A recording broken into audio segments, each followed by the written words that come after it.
Welcome to the Friend or Foe Lounge. I am your friendly neighborhood shoutcaster Sharogen, and I've got some pretty awesome guests who are going to be joining me today. So let's just go ahead and hop right in on this. We have got the very, very famous Ruby joining us today. So this is the reason why RLS is called the Ruby server, is because of this guy right here. We've got the fellow shoutcaster Ssunny.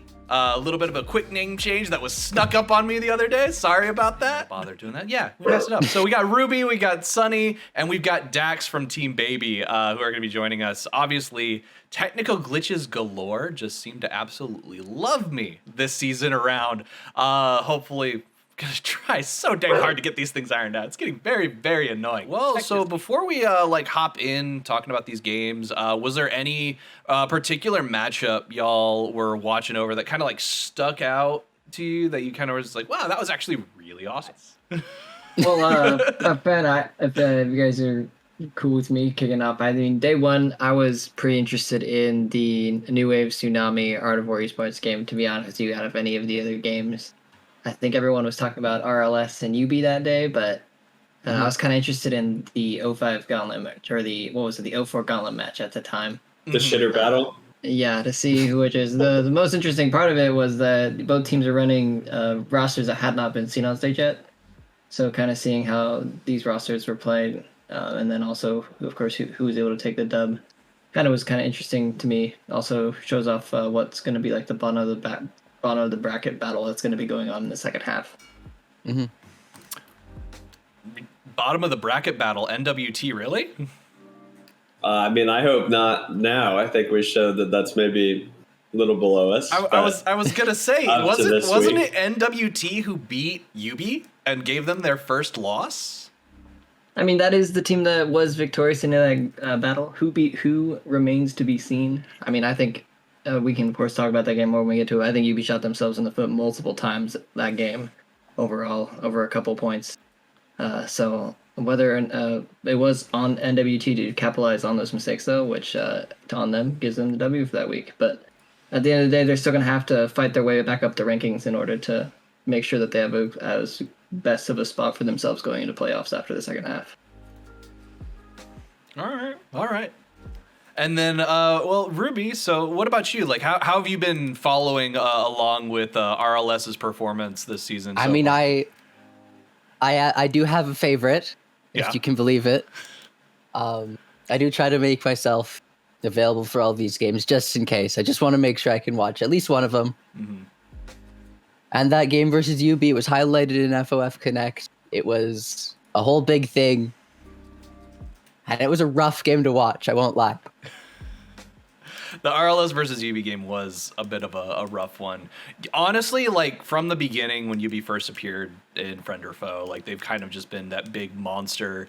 Like, it's just so scary every time you see them on the Rift. It's like, I know that some teams definitely are like, oh, no, we got this, it's fine. And then, wait, that's the team we're going against immediately after, and you can just see them all bloodied. But no, it seems like I think they're an okay team. Yeah. Yeah. All right. Well, let's see here. We're gonna go ahead and hop into this. Just gonna go ahead, get these games running, and let's see here. So obviously, we're gonna go ahead and start off with Team Beat Boop versus Pandas with Hats. And one of the things that I noticed, like personally for me, was that this was a very one-sided game. Dakks, if you want to kind of go, what was your plan going in against Pandas with Hats, and was it necessary? Yeah, I mean, I think we had a pretty solid plan into it. I think we wanted to give Jaffe as best of a matchup as possible into Schmeckles. I mean, at the time, there was kind of a meme going around in the league that Schmeckles was solo killing all these top laners in FoF and in his first season of showing up. So I kind of told Jaffe and was memeing with him that if he solo dies to Schmeckles, he would eat a sock, as the proverbial meme going around in the magazine Trash Talk and channel. elsewhere in Trash Talk channel is. So, yeah.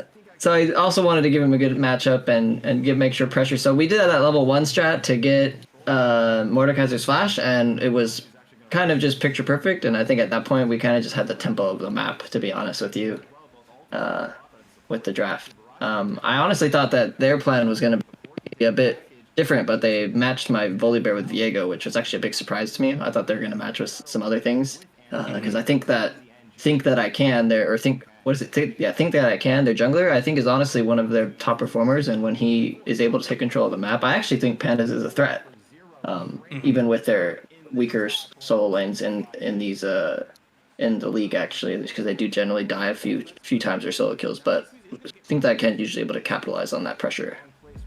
Yeah, I agree actually. Pandas with Hats, I don't know if it's if anyone else knows this, but New Wave and Pandas with Hats are kind of sister teams in a way. I was originally, I'm the admin of the Pandas with Hats server. I'm like the owner of that server. I think the Think That I Can is just such a fireball that if he gets rolling, it can be kind of hard to like control the pace of the game. And this Pandas, they really are like, I think they live and die by the early game. Yeah, I think the biggest surprise was they blinded the Xayah this game when I think like the predominant 80 carries were all still available. It's just a bit of a surprise. Yeah. They,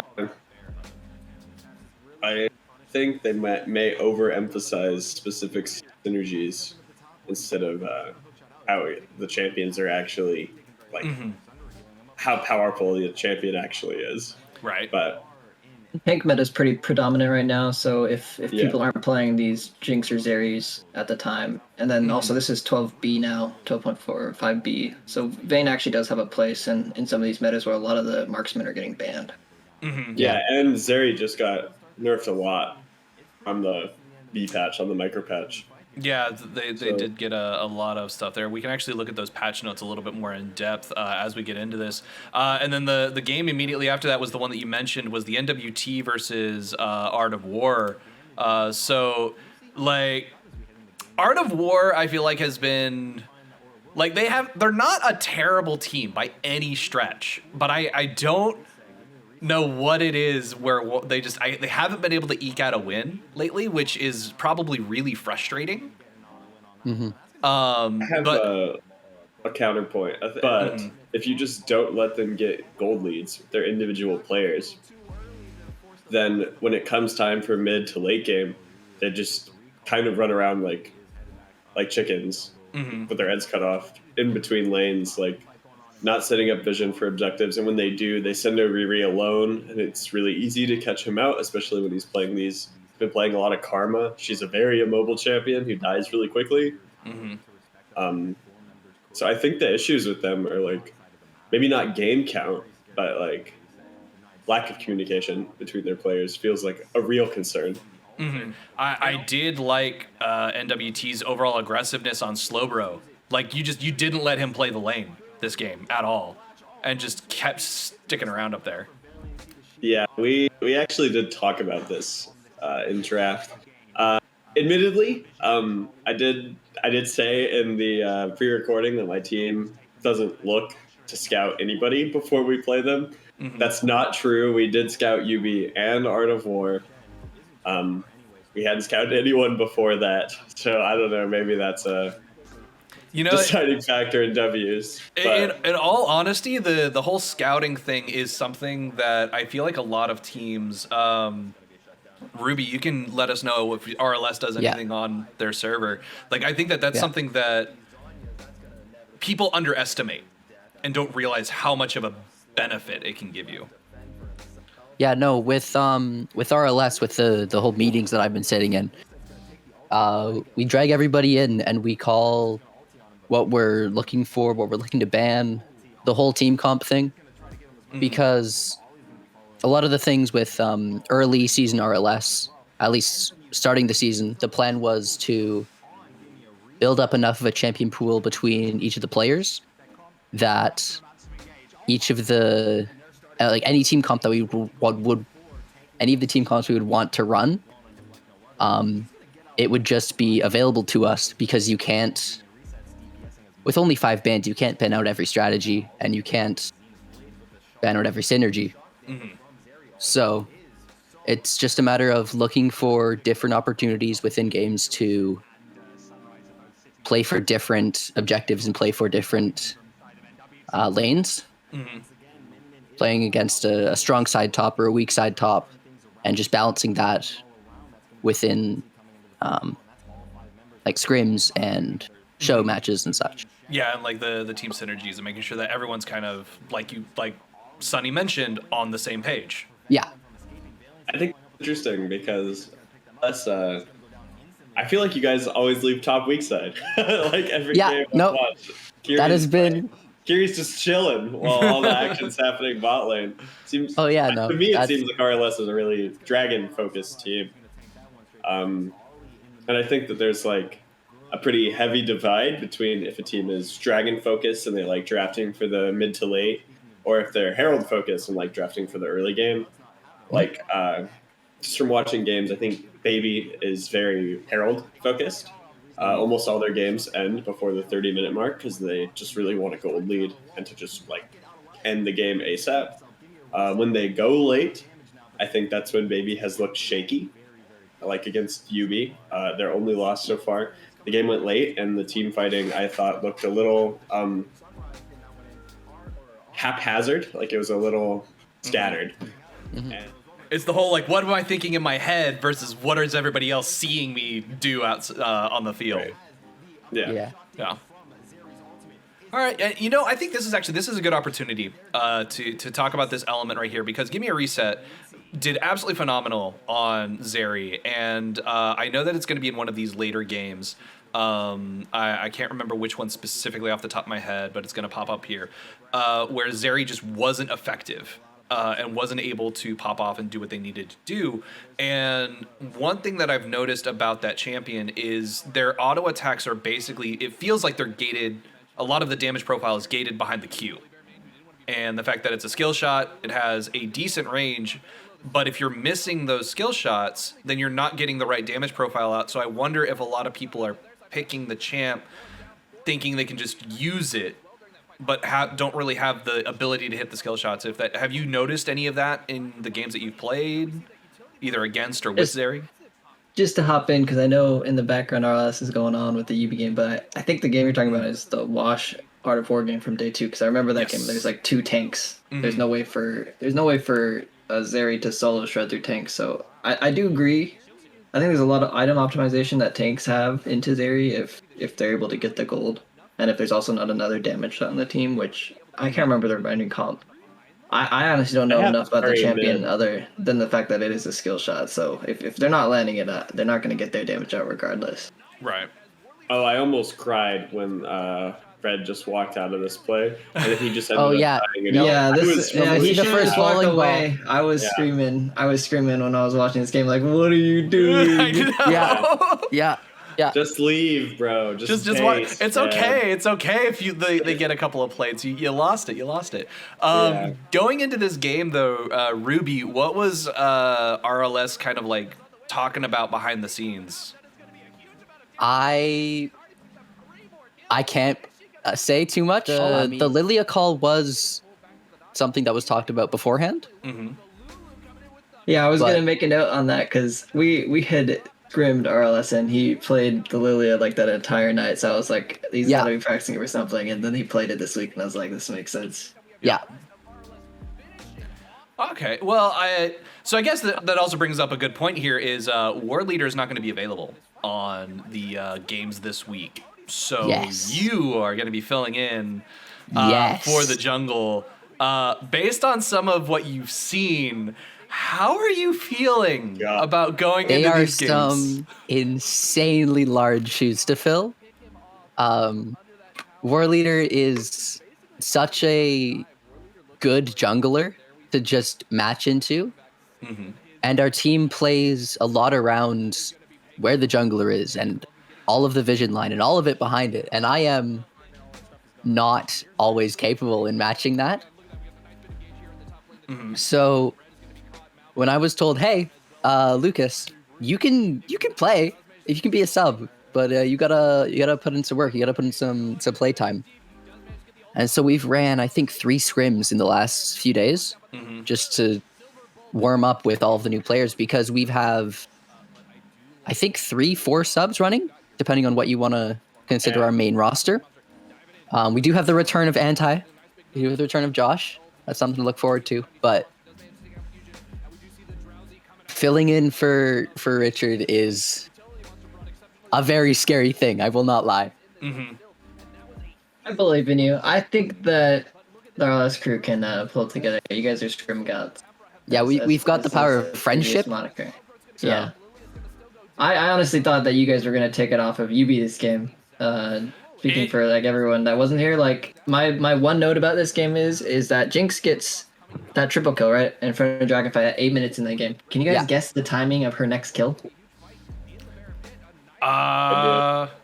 It's 28 minutes. So there's literally 20 kills go before Jinx gets another kill, which is, in my opinion, just such a bad statistic to even hear, regardless of what happens in this game. But it's like, I thought YUBI had this game as an L, just with RLS. RLS got such an advantage, but yeah, this was just kind of an unfortunate game. Yeah, I think that's a testament to how YUBI plays and how they're very calm under pressure. Yeah. I think they're gonna play the 40-minute brawl, regardless of what happens. Right. I've also noticed they've been pulling out a lot of Janna lately. Yeah. And haven't seen a lot of response to it, I guess, is a good way to describe it. It's Lawlytics approved. There's like hardly any counters for it. Yeah, Janna's just so busted at the moment. Janna, Soraka, Sona all just have such insane win rates. The only real counter to them is like Nautilus. He has a really high win rate because of how often the enchanters are being picked. But he's like weaker than the other tank support in tank v tank matchups because it's like relatively simple to get a Nautilus off of somebody. He doesn't really have much sticking power after he blows his combo. But I feel like a lot of teams aren't really willing to pick the Nautilus. We're seeing a lot more Leona as the tank support. Lots more Leona. We've seen a decent bit of Blitzcrank and Thresh also from like Antunes, which is just interesting, I think, because you can't. There's 4 hook champions, so you can't ban all 4 of them in the first rotation. Right. I think one of the reasons why Leona is probably more popular is how much easier it is to hit her root in comparison the to some ease of the execution it's like a legitimate thing in coordinated play. You want consistency, right? Exactly. Which, in regards to consistency, just we can kind of bring up, it's not in this game, but AWE pulls out Renata on day 2. And again, that was, I don't know if that was the Zeri combo with Renata, part of into the multi-tanks as being part of the issue. But again, that's another champion who, if you're not hitting your skill shots, you're kind of useless because like her passive is continually applying, but it's tricky. I think that champion is really hard, actually. I think she's really hard to play, which makes for an interesting dynamic in the like mid-elo coordinated environment where like you have to believe in your support mechanics to pick something like Renata, right? Because she is so useless if you miss your Q. Yeah. Because her ultimate is like, it seems like it's on paper this crazy ability, but it rarely hits more than one target at a time. I'd say every time my team scrims against it, Give Me a Reset almost murders me once in the game when we play against Renata, but I never actually die from it. So like, I feel like she's one of those like infinite potential champions that is just never as good in practice as it is on paper because her numbers are really low. They are. It's all utility that she brings to the table. It's like she feels super cool and like a lot of the same ways the Thresh does. It's like I have so much power at my fingertips, but it also feels like I am so useless unless I'm poor JJ. Yeah. The only like really good use I've found for Renata not W, but alt while watching games, because I haven't played her yet. I kept myself away from support for a minute, is in Baron and Dragon Pit, because while you're Berserk, you don't have access to Smite or anything.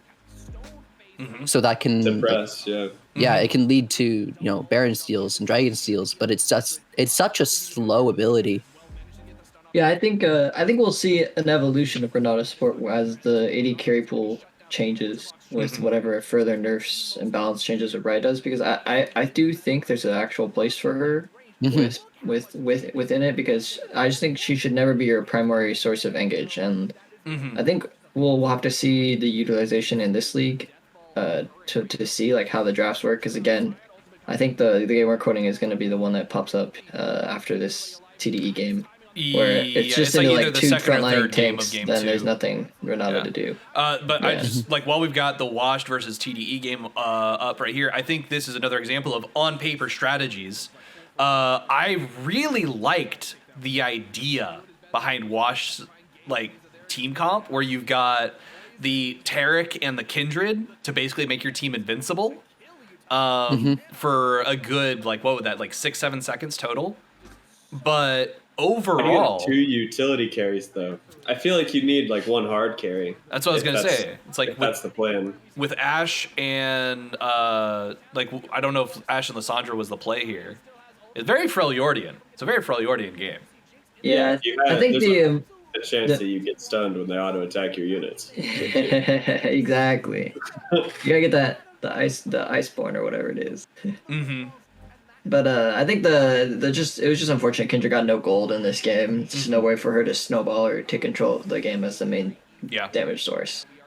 Yeah, I wasn't keeping track of her hunts during this one. I'd have to go back and look at it. But I think that Leaves probably did a good job, and the rest of TDE, of denying Kindred those marks, which, if Kindred doesn't get marks, she doesn't have any damage, doesn't have any ranged. It's kind of hard to play Kindred into Kane because of how fast his clear is. It can be really hard to get marks because he can just walk through walls and beat the camp before you can.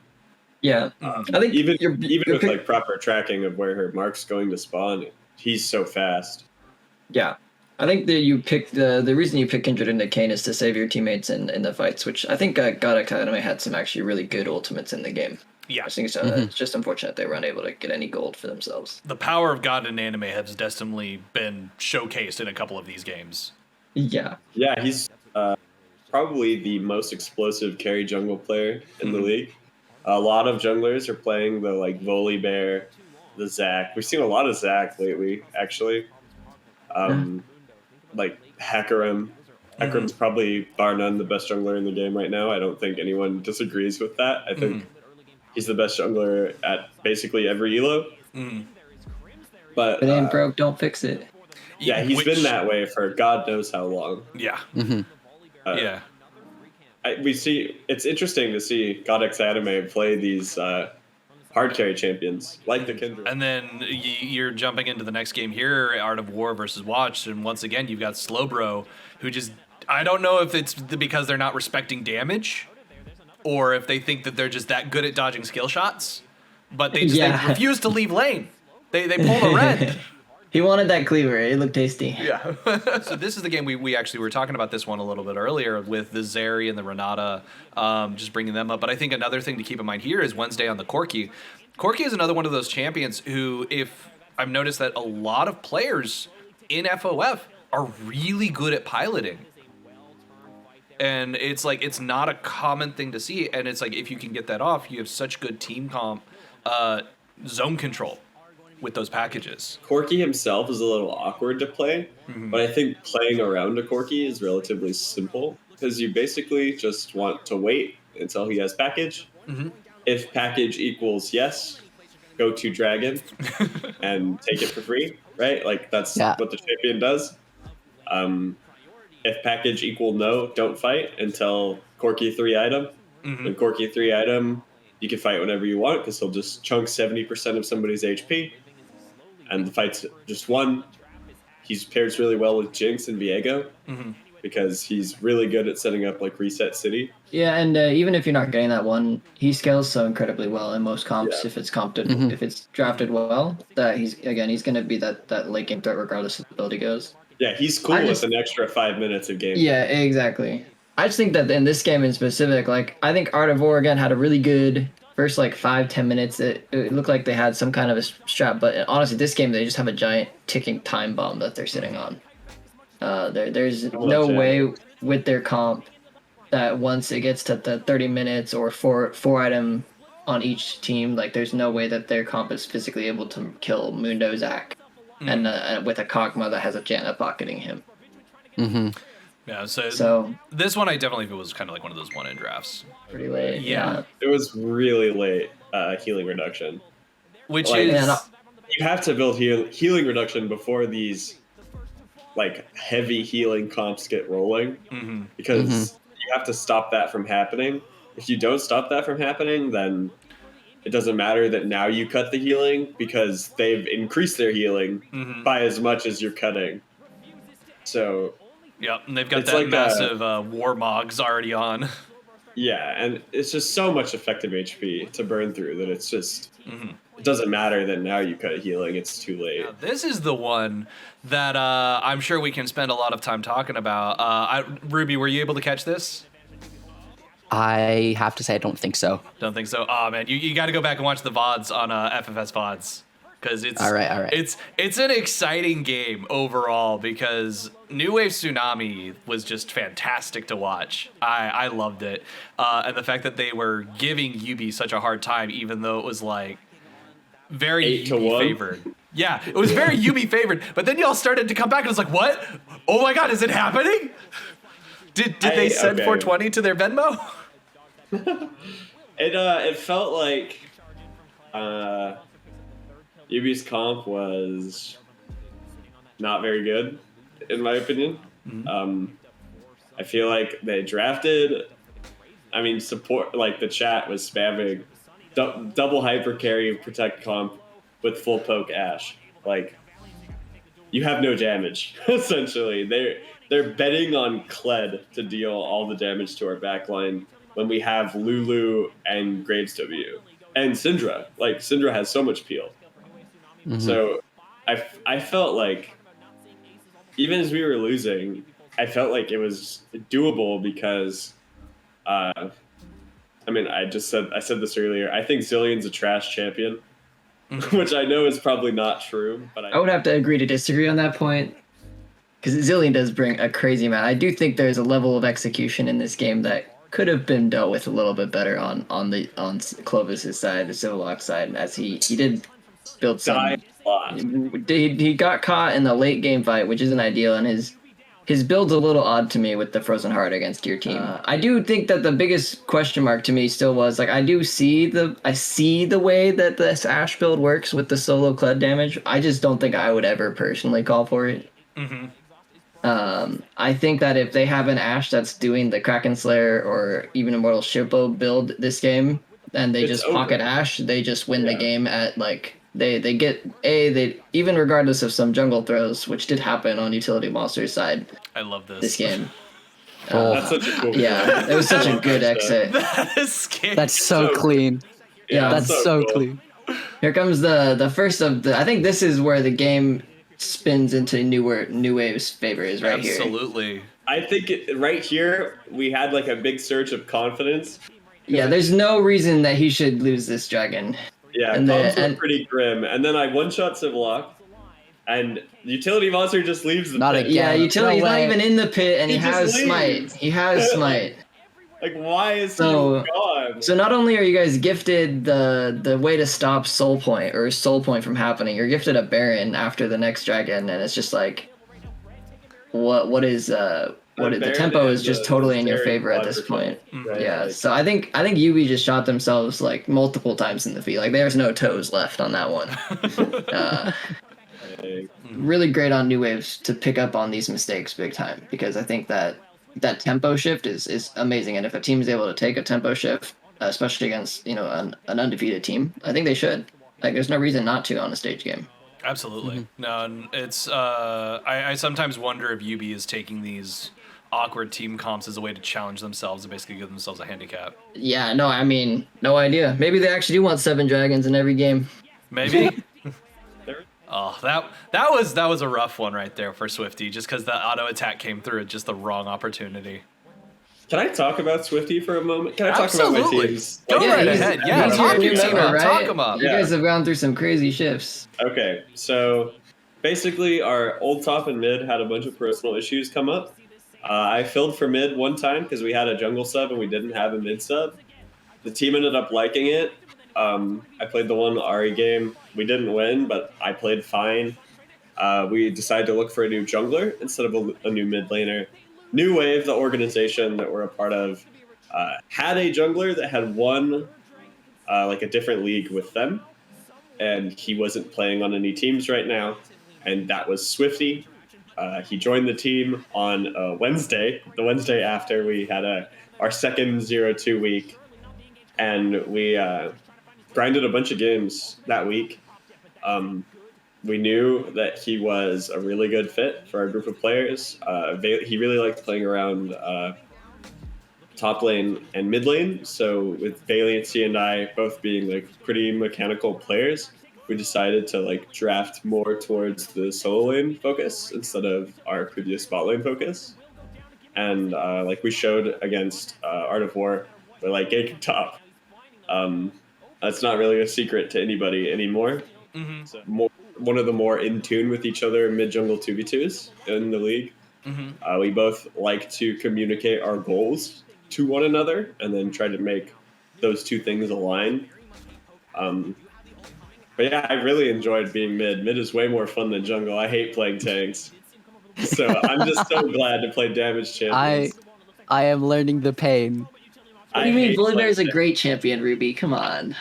Listen, It's I have funny been because- playing games with Josh for the last week.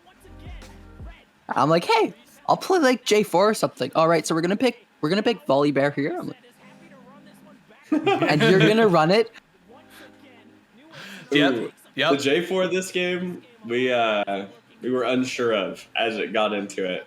Because it was like, he had a pretty rough looking KDA, but he got every dragon. He won, I counted it, he won 7 50-50s in a row.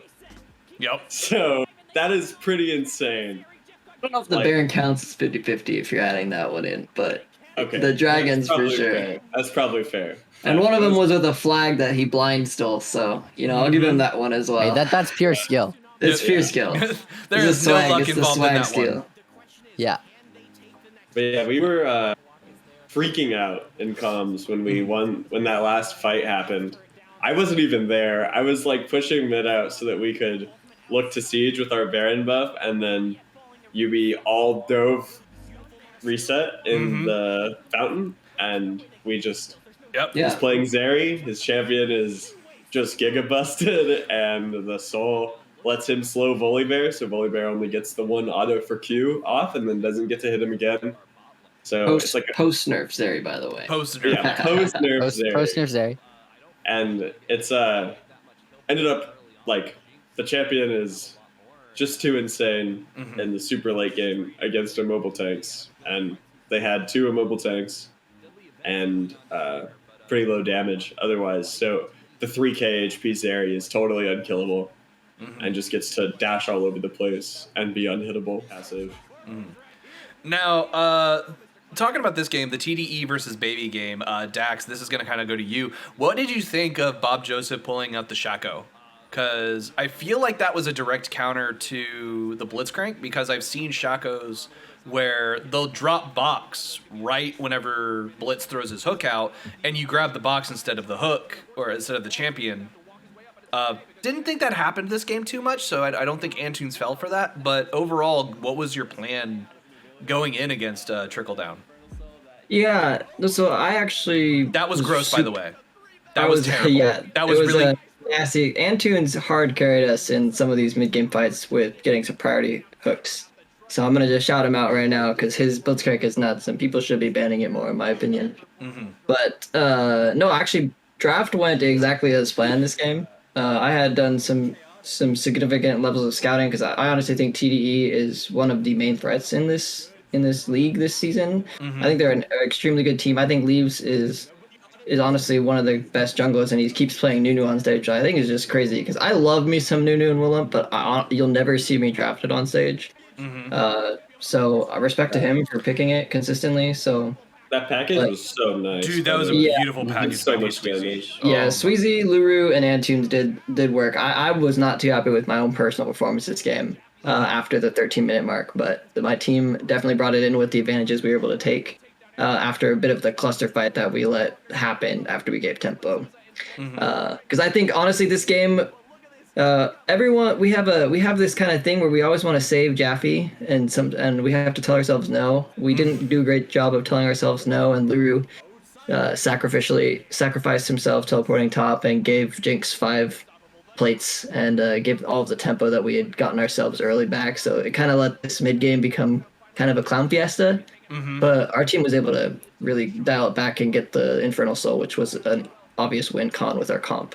So which was great, and I really respect the packages and the coordination coming from my laners, because again, I just got Malzahar ulted a lot this game, and I had to pay QSS tax, which made my build just absolutely horrible. So sometimes you got to pay that QSS tax. Yeah, I feel like Trundle cares less about gold than most champions do, though.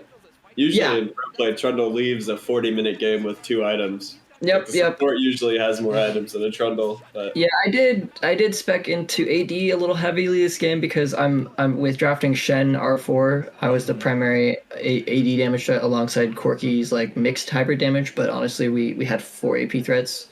I was gonna say picking the Veigar in the bot lane, that was kind of like, it's not an uncommon pick I've noticed, but it's not the most popular. I also feel I wouldn't say it's here. a big popularity thing. I think it's more of a flex here at this point, saying that we could do it, to be honest with you. So beware best of 5s if Veigar is still strong. No, not the box. He walks right into the box. But like prior to 12.5B happening, you know, the predominant AD carries and priority pick was Jinx, Zeri, and TDE was still prioritizing them in this week of play, even with the post-nerf patches. So we kind of just continue with that draft plan in mind. And it actually just worked out for us in the late game. Again, you know, there was points where we definitely could have thrown this game. But I was actually pretty confident in the comp, the later stages we got. Again, anyways, like, and then hopping into this last game of the week, we had Pandas with Hats versus RLS. I feel like this game was the most Pandas with Hats game of all time. Oh yeah. To me, this just shows why I'm always banning Darius and Kyrie. Yes, you give Kiri a Darius and that's just gonna be scary. And things will happen. Bad things will happen. Yeah, I don't know. I feel like this game was like, I think that I can look kind of off. This game, I think especially, he did not look comfortable in the Jarvan. We haven't seen him play it at all the rest of the season. He's been almost always playing Hecarim. I know he complains about playing Hecarim, so maybe he just didn't want to play it. Right. But I feel like it was left up. You should probably just B1 the Hecarim. B1 Jinx is like fine, but it's not necessary like post-patch. There are plenty of strong 80s carries that aren't named Jinx. You got like Jhin, Kai'Sa, Draven, and Twitch are both really strong right now in their specific situations. So I feel like Pandas did the thing where they really overemphasized late game with Cassio, Jinx, Taric. And then if they lose early, it doesn't matter how long the game goes because the gold gap is just too insurmountable.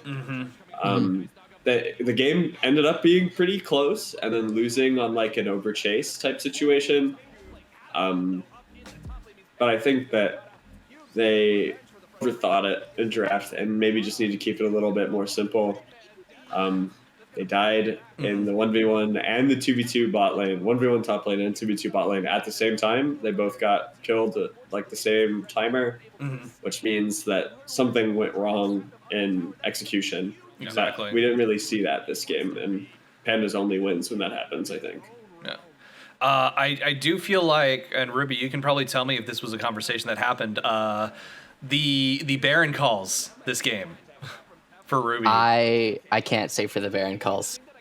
That one, I'm not going to be responsible for anything there. It was pretty shaky in that Lilia game too. They just abandoned War Leader in a couple of seasons, if I recall correctly. I did see an Annie ult dropped on top of Lilia's head a couple of Barons. In the last game, I feel like that is something Ruby needs to work on. Is like Dragon, they seemed like they were doing pretty good on. For whatever reason, Baron this game, every time they went for it, it was either started a little bit too late or the fight just went absolutely awful in their case. Mm-hmm. And like, because I don't think they got a single. They got Baron, but I don't think more than 2 people survived after it was taken, both times. Oh, this was so sad. Yeah, this fight just. Jinx runs face first into Darius and dies. Yeah. Yeah. Oh, that's not this fight. It wasn't this fight. This one was the one where Kai'Sa was able to get the passive off. I did like the over the wall Pengu Soul, like poor getting caught out. There's honestly tempo in Jarvan. That's interesting. I just noticed that. Mm-hmm.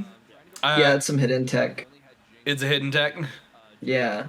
Oh my god. You take it in matchups, you're expecting those. You need that range advantage. I'm not sure why you 100% take it here. I think Conquer is still a safer bet, but yeah, I think there are instances for it. I do feel kind of sorry for Kyrie because I feel like she's not going to get to play Darius again. Yeah. Well, she's never playing it against Beat Boop.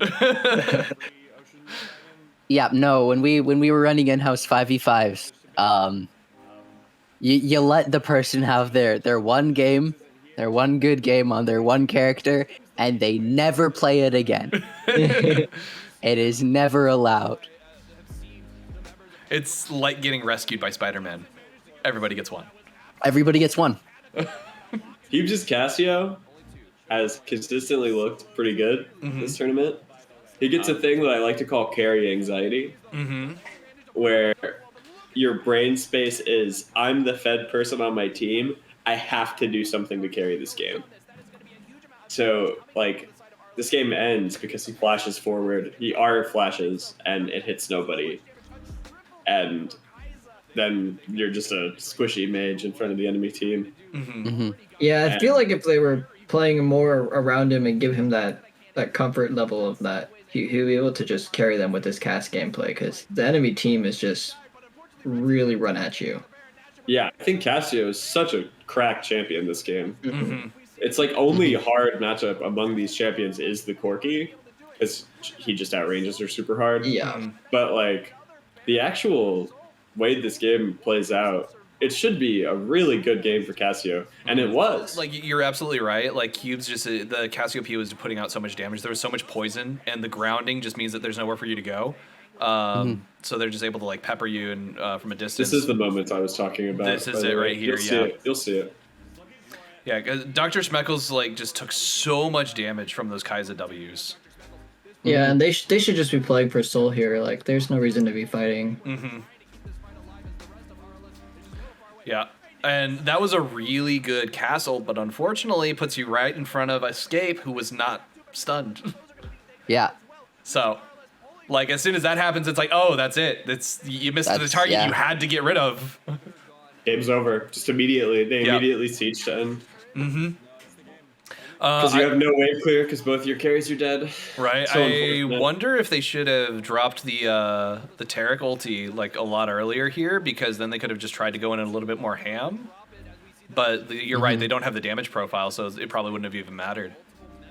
And that wraps up the games. So like, while we've got Ruby here, I want to take advantage of this. So it's like, where does the whole server thing come from? Like, just give us kind of like that whole backstory. Do you want the RLS lore? All right. Okay.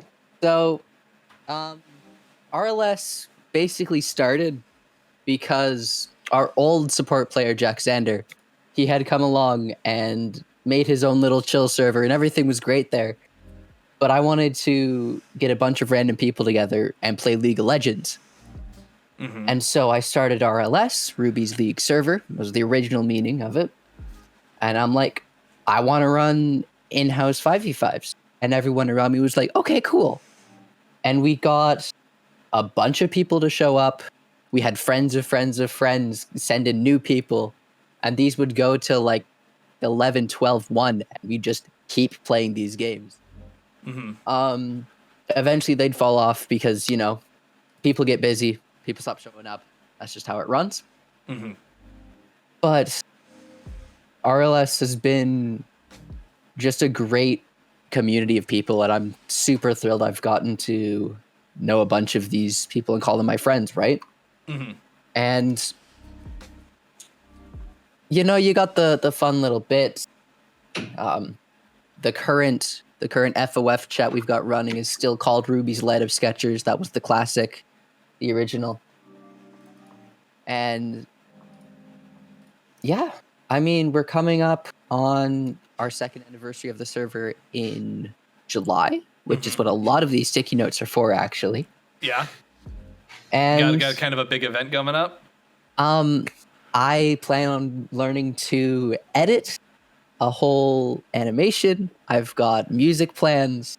I've got a whole, basically a world style video, but just for my friends. That's the whole plan. That sounds awesome. That's pretty cool. That's the hope, at least. That's really, really cool. I think that's pretty awesome. And it's like, I know Ruby has been pretty, like, your name has basically been a staple for like the past 2 seasons. Yeah, I've just been sitting in the background, Yep. So I always thought that was pretty funny. All right. Well, so that's really cool. It's glad to have you. Good. I'm excited to see you out on the Rift and actually getting to play some. So that'll be really fun. We will be judging you exceptionally harshly. No, listen. When you bring in a bronze 1 jungler, there's only so much to expect. Dr. Schmeckles is bronze 1. Yep. Dr. Schmeckles promoted to silver, dude. Oh, is he now? Oh, no. I've got to step it up tonight. All right. Dr. Schmeckles, I'm telling you. So, my team jokes that Dr. Schmeckles has mind control power. That's how he gets random solo kills. Yeah. People just decide, he just warps your mind and you randomly int. And he will fight you no matter what you do. So when you randomly int, he'll win that fight. Yeah. So the mind control powers from the Schmeck are very real. Yeah. We've lost scrims to it before, where we're just like, let's kill him. And we just die because their whole team is there. It's a real problem. Gotta pass some of that to me. I mean, I've got to pull off at least something in the next few nights. And it's like, so you just gotta pray to the faker gods and hope that they hear you. Exactly. And are benevolent, because sometimes they're not. All right, so we have got coming up on week 4. The first set of games are gonna be Baby versus Art of War, New Wave Tsunami versus Wash, Ruby's Light Up Sketchers versus Trickle Down Economics, and then we've got YUBI versus Pandas with Hats. Now, if I remember correctly, the NWT, no, it was the upcoming matches. I think it was Wash versus NWT. You guys were the final qualifiers matches, right? Yeah, it's a rematch. Now, remind me how that went? 2-1 us. There were brawls, though. I remember a certain lethal tempo singed. There was a lethal tempo singed in game 3. But, I mean, 100% win rate. I didn't feel like it was particularly close. Yeah. It felt like the game we lost was like, we obviously played poorly. And the 2 games we won were like very average, not pop-off performances at all. So it felt like I'm pretty confident going in. So tomorrow. I think that if at the end of the first half of the split, which is Monday, if you told me the 0-6 team going into it was Art of War, I would have told you you're lying.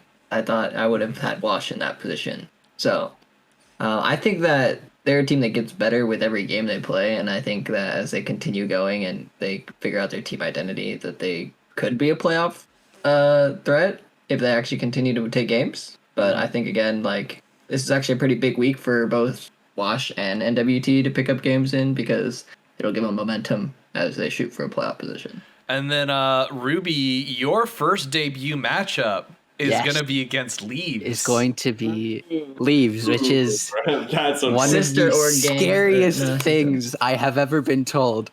When Richard said, yeah, you might play a few games this season. I don't know yet. And I'm like, don't let him play Kane. And then he's like, okay. Advice. Yeah, he's like, okay. I'm going on a cruise. You're against TDE. Bye. It's fantastic. Yep, that's So we get to watch some VODs, you know? Yep. Play with the team more. I'm just hoping for a good performance. I mean, we have Josh back. We're running with Cowrie and Escape and built like Mewtwo, which is a different team than, I don't know what we're actually starting and what our subs are at this point. They've switched around so many times, but right. It's a big spot to fill. I'm just hoping for a good show. Yeah, I'm sure it'll be exciting. I'm looking forward to it. And then the other match I'm really looking forward to is that YUBI versus TDE game. Yeah, I'm looking forward to that exciting, rematch on Tuesday. It's about time the two economic policies went head to head. And so it's a matter of which one comes out on top is the one I think we should adopt. So I'm pretty sure TDE wants revenge because they should have won the first round. Probably. I agree with that.